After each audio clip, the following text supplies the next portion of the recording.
Welcome to Yesterday's Airlines. In this video I plan on taking a look at the new sample model of the Y-20, which has been sent to me by NG Models. This replaces the previous mold that had been used by Panda Models and also briefly by NG themselves, and looks like a big improvement. So the Y-20, what is it? Well, it's the Xi'an, I think that's correct, the Xi'an Y-20 Kunpeng, which has been nicknamed by the Chinese the chubby girl because of its fat fuselage. Obviously it's a military aircraft.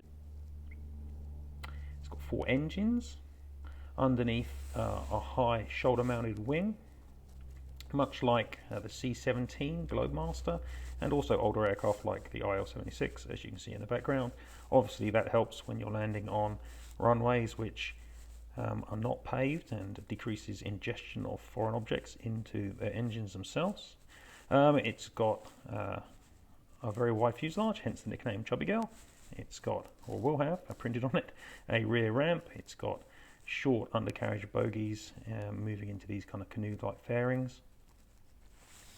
So it's a fairly standard looking military transport, but obviously the big difference is it is Chinese, and the Chinese have only in recent times got to the point where they can produce aircraft which everyone isn't laughing at. This one certainly looks like it's pretty decent and is going to provide the basis for the People's Liberation Army Air Force to move a lot of logistics and really project power across distances. Okay, so on to the actual mold that has been produced. Now I've done a written review of this at my website, yesterdaysairlines.com, so please check that out. I'm not going to go over in huge detail here every point, but fundamentally this looks pretty much spot on. The shape of the fuselage is very nice, especially the nose. I've compared it to photographs and it is very accurate. I haven't really got any major issues with the shape of the wings, the engines, the tail, any of those components. The only thing which did look slightly incorrect was that the distance between the nose gear and the tires, and also the main gear here, is a little bit longer. It's a little bit taller than it perhaps ought to be, or maybe it's just that the gear doors themselves are not quite low enough, but it's a very, very small complaint. Overall, this is an excellent model and much, much superior to the previous mold, which, as I say, was used by Panda, which had a huge seam where the fairing is there. So this is a much better version, and it's a really interesting aircraft, especially when you're used to collecting civil types, which generally don't look as unusual as this. It makes a good comparison with the much older IL-76. You can see here that broadly they look similar, but the Kunpeng has a much wider fuselage. The one thing that is the Achilles heel of the Kunpeng at the moment is the engines, which are still Russian engines, and that's why they look kind of similar, I guess, to the IL-76 engines.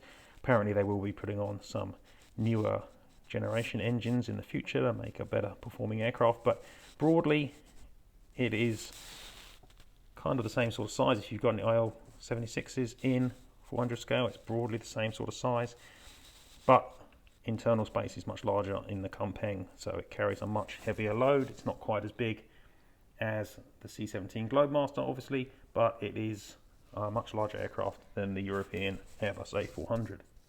So it's an interesting release, one probably primarily aimed at the Chinese market.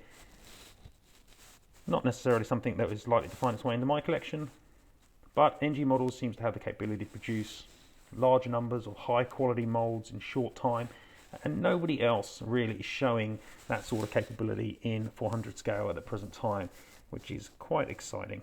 So obviously, as well as an A350, as well as a 747 SP, you're getting this Y-20 Kunpeng as well. That's pretty impressive. There we go.